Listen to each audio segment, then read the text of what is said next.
आज का हमारा टॉपिक है डॉवर के बारे में। डॉवर अंडर मुस्लिम है। तो इस वीडियो के शुरू होने से पहले मैं तो बस यही रिक्वेस्ट करना चाहूँगा कि हमारा चैनल सब्सक्राइब करें और ऐसे और भी कंटेंट देखने के लिए बेल आइकन ज़रूर दबाइए ताकि आपको नोटिफिकेशन मिले और नए नए कंटेंट हर दिन देखते रहें। तो आज का हमारा टॉपिक डॉवर के बारे में है। डॉवर का मतलब होता है मेहर। तो होता क्या है डॉवर? A sum of money or a property which wife is entitled to receive from her husband if minor than when she attained the age of puberty। तो जो डॉवर है या सम ऑफ मनी रहता है या प्रॉपर्टी रहता है जो हस्बैंड वाइफ को देता है, क्योंकि वाइफ इसकी हकदार होती है। अगर ये वाइफ माइनर है तो उसे तब मिलेगा जब वो एज ऑफ प्यूबर्टी को हिट करेगी, मतलब एज ऑफ प्यूबर्टी को क्रॉस करती है। According to scholar of Islam and jurist Syed Ameer Ali, ये एक बड़े स्कॉलर है इस्लाम के और ज्यूरिस्ट भी है। इनका कहना है कि dower is a consideration which belongs absolutely to wife. तो क्योंकि मुस्लिम लॉ में मैरिज जो है वो एक कॉन्ट्रैक्ट है और कॉन्ट्रैक्ट में कंसिडरेशन रहता है, तो डॉवर वो कंसिडरेशन है जो हमेशा वाइफ को मिलता है। It is a consideration given by husband to wife. It is a sum of money और a property given to which a wife is entitled to receive from her husband in consideration of marriage. जो husband रहता है वो consideration के तौर पे wife को ये डॉवर यानी महर देता है। ये एक सम ऑफ मनी रहता है या कोई भी प्रॉपर्टी का हिस्सा रहता है जो वाइफ को हमेशा मिलता है। वो एंटाइटल्ड रहती है, मतलब इसके लिए वो लायक रहती है, उनको डिजर्विंग रहता है कि इन्हें ये रिसीव हो फ्रॉम हर हस्बैंड। कंसिडर करता है कि वो शादी कर रहे हैं कि नहीं कर रहे। Marriage in Muslim law is consider civil contract, जैसे कि मैंने पहले कहा था। Hence the dower is consideration in such contract. तो ये डॉवर जो है कंसिडरेशन का काम करता है ऐसे कॉन्ट्रैक्ट में, कॉन्ट्रैक्ट मैरिजेस में, सिविल कॉन्ट्रैक्ट में। The amount of dower is kind of security and also obligation given by husband to his wife as a mark of respect। जो अमाउंट है डॉवर का वो एक सिक्योरिटी के काइंड में रहता है, जो कि ड्यूटी रहती है हस्बैंड की देने की उसकी वाइफ को, और एक तरीके से मतलब रिस्पेक्ट के तौर पे भी देते हैं कि आपकी हम इज्जत करते हैं, इसके लिए आपको डॉवर दे रहे हैं, मेहर दे रहे हैं। तो इसलिए ये डॉवर का प्रथा रहता है, ये होता है। तो आइए इसके कितने टाइप के वेराइटी है वो देखते हैं। काइंड ऑफ डॉवर, पहला तो स्पेसिफिक डॉवर, प्रॉपर डॉवर, प्रॉम्प्ट डॉवर, डेफर्ड डॉवर, ये सारे टाइप के डॉवर हैं। तो आइए इनको बारीकी से देखते हैं।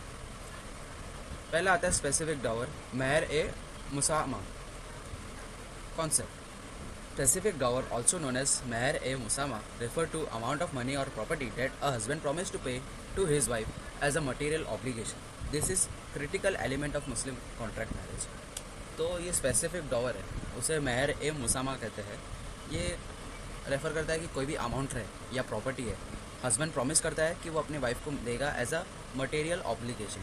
उसकी ड्यूटी है कि ये मटेरियल चीज़ें उसकी वाइफ को दे। ये एक क्रिटिकल एलिमेंट भी है मुस्लिम मैरिज कॉन्ट्रैक्ट का।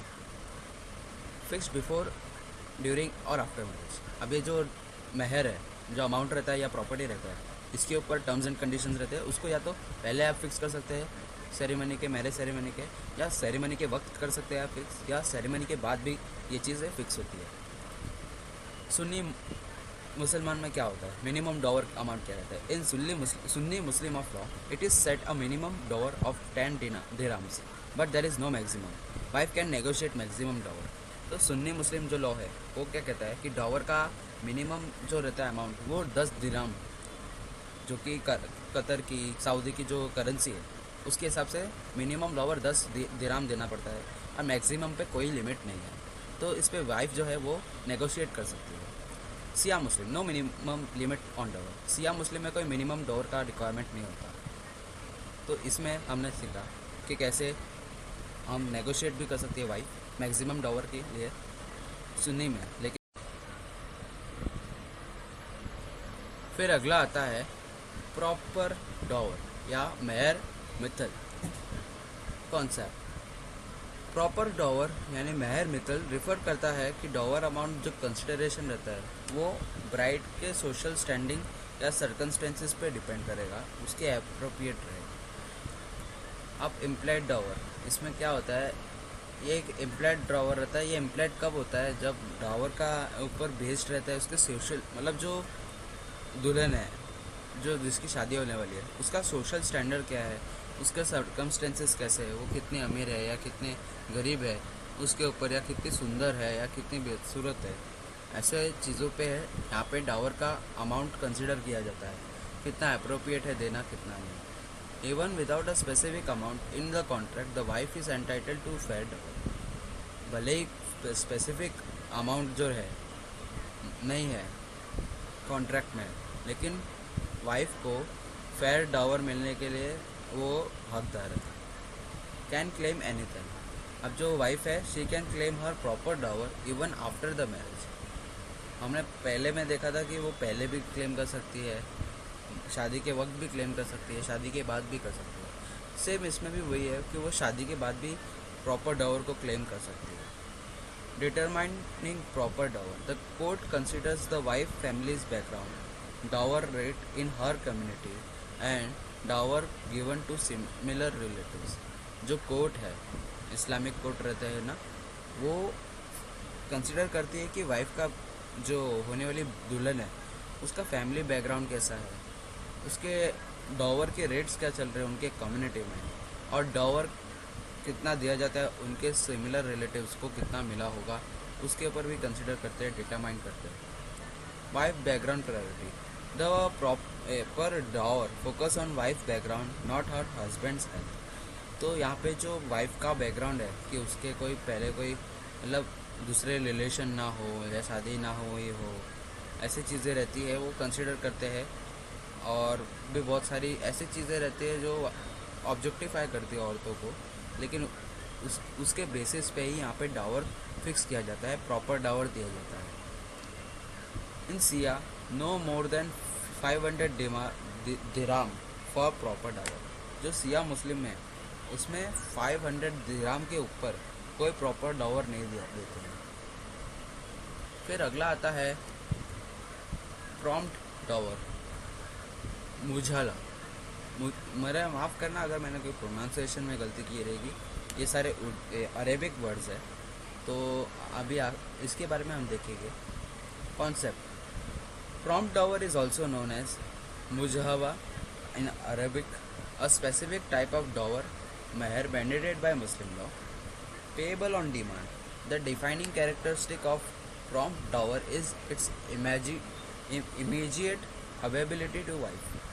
She has the right to request it from her husband at the time after marriage contract is finalized.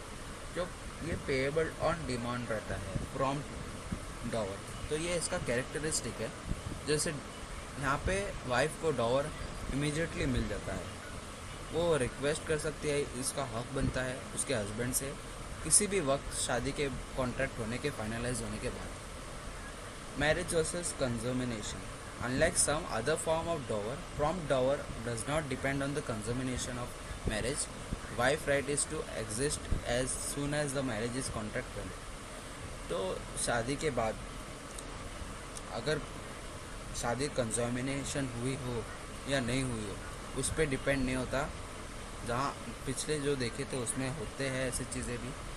तो यहाँ पर वो इसके ऊपर कंजर्मिनेशन के ऑफ मैरिज पे डिपेंड नहीं करता, मतलब फिज़िकल रिलेशनशिप हुआ है कि नहीं उसके ऊपर नहीं होता डिपेंड। ये वाइफ का हक बनता है कि उसे शादी के तुरंत बाद कॉन्ट्रैक्ट मैरिज होने के बाद, मैरिज कॉन्ट्रैक्ट वैलिड होने के बाद उसे ये प्रॉम्प्ट डॉवर मिल जाए। Payment option, the husband can pay the prompt dower at that marriage और later upon the wife demand. अब जो पेमेंट के ऑप्शन है हस्बैंड के बाद, तो पे कर सकता है शादी के वक्त भी, या जब वाइफ डिमांड करे उस वक्त भी वो पे कर सकता है। Conjugal right and dower, Islamic law recognize wife right to withhold conjugal relation until prompt dower is paid, ensuring her financial stability। तो यहाँ पे इस्लामिक लॉ है वो औरतों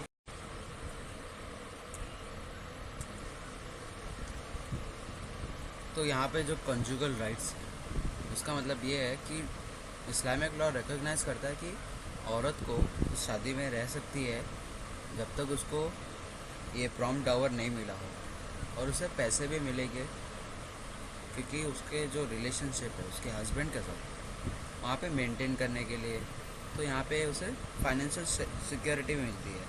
तो यहाँ पे वो प्रॉम्प्ट डावर डिमांड कर सकती है और वो पेमेंट मिल सकता है उसे। फिर आता है defer Dawar, मुझावर, This concept is referred to the portion of dower that is not immediately payable to wife upon marriage. It become due under specific circumstances. ये एक ऐसा टाइप का डॉवर है जहाँ पे डॉवर का अमाउंट है वो तुरंत वाइफ को नहीं मिलता शादी होने के बाद। ये कोई सिचुएशन या सर्कमस्टेंसेस के ऊपर डिपेंड करता है कि कब उसे ये डॉवर यानी मेहर मिलेगा। By that, if the husband die before paying the deferred dower, it become a debt payable from his estate. The wife or her heir have a right to claim it. अगर husband है वो बिना defer डॉवर यानी मेहर देकर मर जाता है तो ये एक तरीके का कर्ज होगा उसके ऊपर जो उसकी वाइफ को मिलेगा उसके एस्टेट में से, मतलब उसके प्रॉपर्टी में से। या तो वाइफ को मिलेगा या तो उनके जो वारिस रहेंगे वो क्लेम कर सकते हैं इस चीज़ को। By divorce, if the divorce is initiated by husband without a valid reason, the wife become entitled to full defer dower. अगर हस्बैंड है वो तलाक दे रहा है, कोई वैलिड रीज़न नहीं बताया यहाँ पे क्या है, तो वाइफ जो है उसको फुल डेफर डावर मिल जाता है, यानी डेफर मेहर मिलती है। फुल डावर क्या होता है? If a marriage is consummated the wife is entitled to full dower. मतलब अगर शादी होने के बाद सेक्सुअल रिलेशनशिप हो चुके हैं, फिजिकली लोग इंटीमेट हो चुके हैं हस्बैंड वाइफ, तो वाइफ के साथ अगर ऐसा डिवोर्स होता है या कुछ डेथ होती है तो उसे पूरा डावर मिलता है। नॉन कंज्यूमिनेटेड मैरिज, अगर वाइफ है उसको डेफर पेमेंट मिलता है, डेफर डावर मिलता है, लेकिन अगर उसका फिजिकल रिलेशनशिप नहीं हुआ रहेगा इस्लामिक स्कूल ऑफ थॉट के हिसाब से, तो उसे या तो आधा मिलेगा या तो नहीं मिलेगा। अब ये प्रॉम्प्ट डॉवर और डेफर डॉवर के बीच में हम डिफरेंसेस समझेंगे। द मैरिज कॉन्ट्रैक्ट में specify two part of dower. पहले तो प्रॉम्प्ट डॉवर जहाँ पे पेबल है immediately after marriage upon happening of the marriage और स्टिपुलेटेड टाइम, और डेफर पेमेंट बोलता है कि ये स्पेसिफिक सर्कमस्टेंसेस में मिलता है जहाँ डेथ और डिवोर्स हुआ है। डिफरेंस क्या है सिया सुन्नी थॉट में? Now specification, if the marriage contract doesn't specify proportion of prompt और dower defer dower, there is some difference in its interpretation. तो सिया मुस्लिम में क्या होता है? Entire dower become consider prompt मुजावर and is immediately due to the wife. मतलब जो dower है वो कंसिडर प्रॉम्प्ट डॉवर कंसिडर करेंगे और वो इमीडिएटली वाइफ को मिल जाएगा। सुन्नी मुसलमानों में क्या है? Portion of डॉवर is still considered prompt and payable immediately, but remaining portion is remained defer. The specific portion might वेराई depending on the legal school of thought. तो सुन्नी मुसलमानों में क्या होता है? जो पोर्शन है कुछ पोर्शन रहेगा वो प्रॉम्प्ट होगा, मतलब वो तुरंत मिलेगा, और वो पेएबल रहेगा इमीडिएटली। तो बाकी का जो रहेगा वो डेफर हो जाएगा, डेफरेड हो जाएगा। तो ये डिपेंड करता है पोर्शन कितना रहेगा, कितना किसको मिलेगा, वो हर एक लीगल स्कूल ऑफ थॉट है उसके हिसाब से। Nature of widow's right.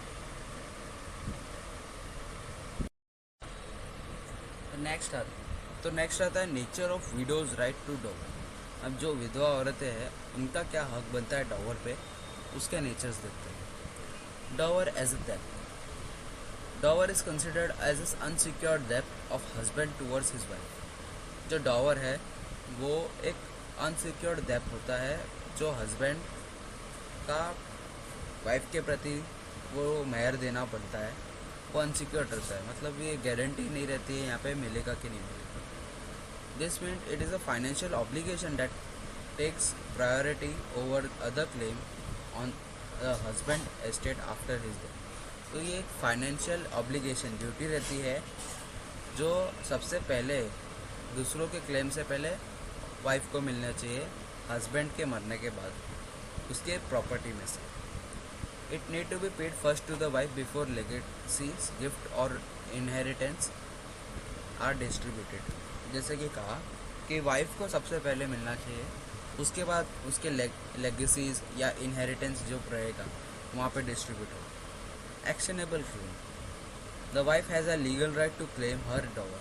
जो वाइफ है उसके ऊपर लीगल राइट है कि वो अपना डॉवर का क्लेम कर सके। If the husband fails to pay during his life time, she can take legal action against his estate to enforce her claim. अगर हस्बैंड है, अगर वो फेल हो जाता है पेमेंट करने के लिए उसके पूरी ज़िंदगी भर में, तो वाइफ जो है वो लीगल एक्शन ले सकती है अपने हस्बैंड के अगेंस्ट, और उसके प्रॉपर्टी में से उसे हक मिलता है, उसे डॉवर मिलता है। Right to retain possession. In some interpretation of Islamic law, the widow has right to retain possession of her husband's property until her dower is paid. जो विडो है उसको हस्बैंड के प्रॉपर्टी से कुछ ना कुछ मिल जाता है, उसका पोजेशन रख सकती है जब तक उसका डॉवर का पेमेंट फुल नहीं होता। This serve as a form of security and leverage to ensure her right is fulfilled. तो ये जो चीज़ है रिटेन करने के लिए, कोई पोजेशन मतलब कोई फ्लैट हो या रूम हो, शॉप हो, कोई भी प्रॉपर्टी हो हस्बैंड की, वो वाइफ के पोजेशन में आ जाती है, और जब तक उसे नहीं मिलती उसकी डॉवर महर की रकम नहीं मिलती, तो उसे एज अ फाइनेंशियल सिक्योरिटी या लेवरेज के तौर पे वो अपना हक अदा कर सकती है उसको। फिर है limited liability. The wife liability to repay any dower she receive is limited. तो वाइफ की जो लाइबिलिटी रहती है to repay any dower she receive is limited, ठीक है। If the husband estate is insufficient to cover all डेप्ट, the wife is not personally responsible for remaining amount. मतलब husband का जो डेप्ट है उसकी प्रॉपर्टी से कवर नहीं होता, तो वाइफ को कोई पर्सनली रिस्पॉन्सिबल नहीं है कि वो पे करे। इसका मतलब ये है कि लिमिटेड लाइबिलिटी होने की वजह से जो वाइफ को अगर जो मिलता है, डॉवर की रकम मिलती है, वो उसका मिल गया, वो मिलने के बाद अगर हस्बैंड के पास कोई भी एस्टेट में प्रॉपर्टी है वो पे करने के लिए पैसे कम पड़ रहे हैं, या जो प्रॉपर्टी है वो इतना इनफ नहीं है कि वो रीपेमेंट कर सके कर्ज उतारने के लिए, तो वो वाइफ्स की पर्सनली जो रिस्पॉन्सिबिलिटी नहीं रहती है यहाँ पे कि वो रिमेनिंग अमाउंट पे करे उसके मेहर में से, क्योंकि मेहर वो औरत का हक होता है शादी के बाद, तो ये उसके हक के पैसे हैं, तो ये उससे कोई छीन नहीं सकता और इसका कोई पेमेंट कर नहीं सकते इसके पैसे से, औरतों के पैसे से। Her claim is limited to her rightful share of estate after others debt are settled. उसका लिमिटेड कब तक है? अगर उसको उसका हक का मिल गया तब तक उसका स्टेट मतलब प्रॉपर्टी में से मिलेगा हिस्सा, तो वहाँ तक ही उसका सीमित है और बाकी का डेप्ट सेटल नहीं होता उससे।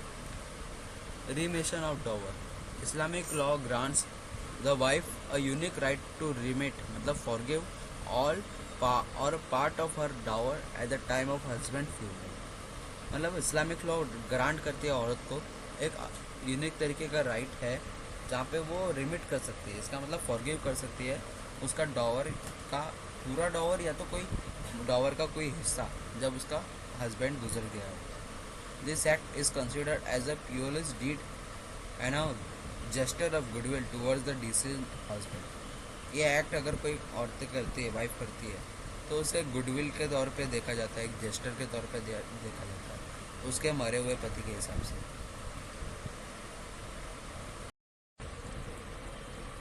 Right of retention a widows leverage for dower under Muslim law.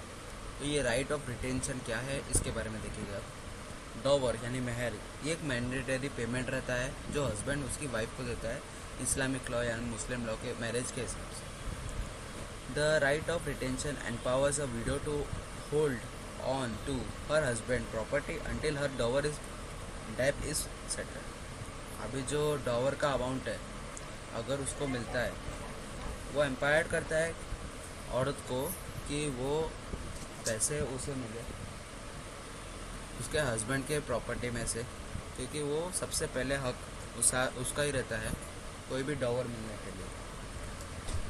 Leverage of for unpaid dower. A widow has a right to retain possession of her deceased husband property until a dower is paid. This act is a form of security for the wife, ensuring she receives what is rightfully hers. एक leverage रहता है, unpaid डॉवर रहेगा। अगर कोई औरत का husband मर जाता है तो उसके पास उसके हस्बैंड के प्रॉपर्टी का हक उसके पास रहता है, उसका पोजीशन में रहेगा। वो जब तक उसका डॉवर पेमेंट नहीं होता तो तब तक वो उसका पोजीशन छोड़ेगी नहीं। ये एक सिक्योरिटी के तौर पे वाइफ को काम आता है, जहाँ वो इंश्योर करता है कि उसे उसके हक का चीज़ें मिले, हक के मेहर मिल जाए। अनसिक्योर्ड डेब्ट, Dower is considered as an unsecured debt in Islamic law. This means it does not have a specific claim on a particular asset of estate. However, the of retention gives widow leverage to secure her dower before other creditors. इसका मतलब ये है कि unsecured डेप्ट होने की वजह से यहाँ पे कोई स्पेसिफिकली कोई क्लेम नहीं कर सकता कोई पर्टिकुलर असेट प्रॉपर्टी में से। लेकिन यहाँ पे जो राइट ऑफ रिटेंशन है वो और विडो को, मतलब विधवा औरत को एक लेवरेज देता है ताकि वो बाकी क्रेडिटर से पहले उसका डॉवर का अमाउंट उसको मिले। फिर अगला आता है कंडीशन फॉर रिटेंशन। इसमें कंडीशन क्या है रिटेंशन का? The possession must be legal and peaceful. Widow can not forcefully और fraudulently take control of the property. जो प्रॉपर्टी है वो उसका पोजेशन अगर विडो यानी विधवा औरत लेती है तो वो फोर्सफुली या फ्रॉडलेंटली, मतलब धोखाधड़ी करके या ज़बरदस्ती करके कंट्रोल नहीं ले सकती उस प्रॉपर्टी का। While in possession, the widow is entitled to any rental income or benefit generated by the property. This compensates her for the delay in receiving her dower. अगर कोई चीज़ पोजेशन में है किसी विधवा औरत के, अगर उसको उस प्रॉपर्टी से रेंटल इनकम या बेनिफिट मिलता है तो वो कंपनसेट करता है उसके डिले होने वाले डॉवर के जो मिलने वाली है उसे। मतलब इस चीज़ ये जो रेंटल इनकम रहेगा, जो बेनिफिट रहेगा प्रॉपर्टी के ज़रिए, अगर उससे उसका डॉवर का कंपनसेशन हो जाता है तो वो डॉवर का डिले माना जाता है यहाँ पे।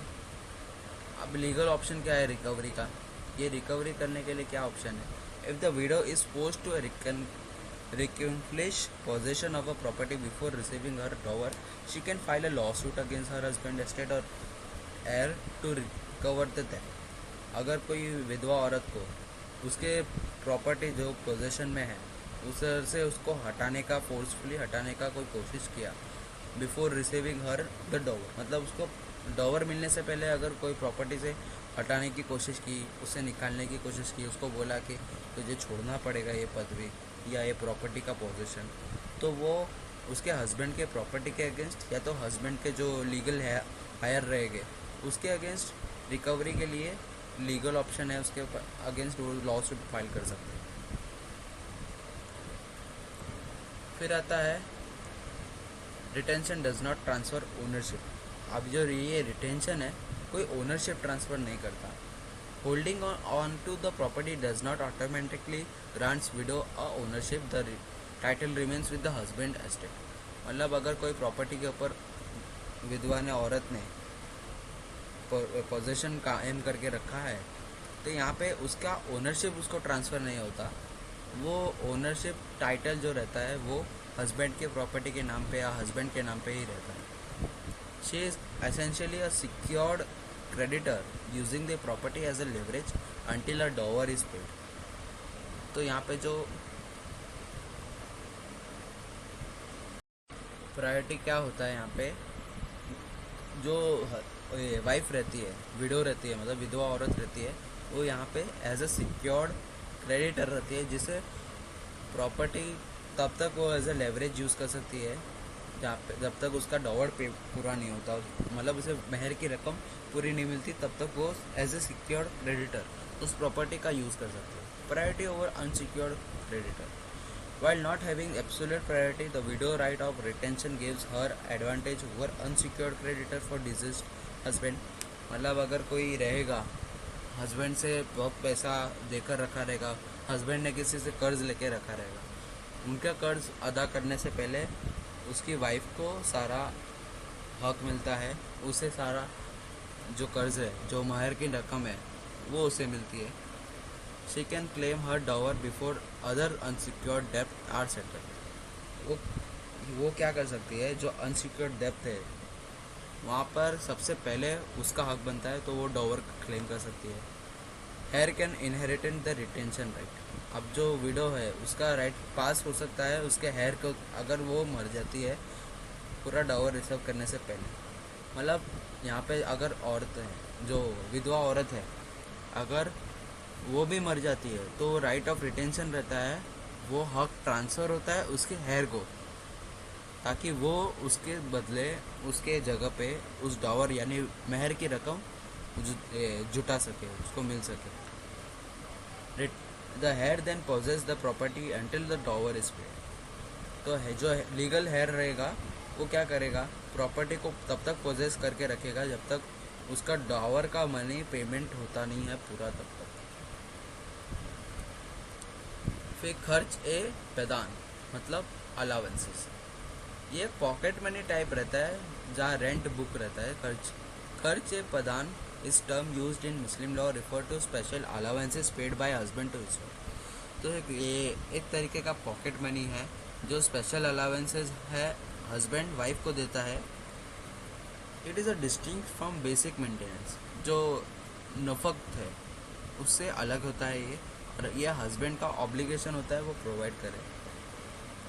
खर्चे पैदान can be use for by wife for various personal expense including clothing, toiletries, entertainment और even gift from families and friends. तो ये कैसे वाइफ यूज़ कर सकती है पर्सनल एक्सपेंसेस कवर करने के लिए, जैसे क्लोथिंग है, कपड़े हैं, घर की चीज़ें हैं, एंटरटेनमेंट है, गिफ्ट्स है फैमिली और फ्रेंड्स को देने के लिए। तो उसके लिए स्पेशल अलावेंसेस रहते हैं, तो ये हस्बैंड देता है वाइफ को और वाइफ उसको खर्चा करती है मोस्टली। खर्च नाम से ही समझ में आता है कोई एक्सपेंस कर रहे हैं, तो specific purpose of this allowances does not need to be defined as a agreement. अभी ये जो अलाउंसेस है उसका स्पेसिफिक पर्पस कोई एग्रीमेंट में डिफाइंड नहीं होता है। अभी इसका कैरेक्टरिस्टिक भी देखेंगे, नॉट मैंडेटरी, कंपलसरी नहीं होता इसे, अनलाइक मेंटेनेंस जैसे नफक जो हस्बैंड का लीगल ऑब्लिगेशन होता है प्रोवाइड करना वाइफ को बेसिक नीड्स जैसे फूड, क्लोथ, शेल्टर। तो खर्चे पैदान है वो कोई मैंडेटरी नहीं है इस्लामिक लॉ के अंदर। कस्टमनरी प्रैक्टिस, ये कस्टमनरी प्रैक्टिस है, जो कस्टम्ड प्रैक्टिस रहते हैं वो वेल्दी और हाई रैंकिंग फैमिली यूज़ करते थे, वहाँ पर ही होता है। वहाँ पर ही प्रैक्टिस होती है ये सारी चीज़ें। It's served as a way of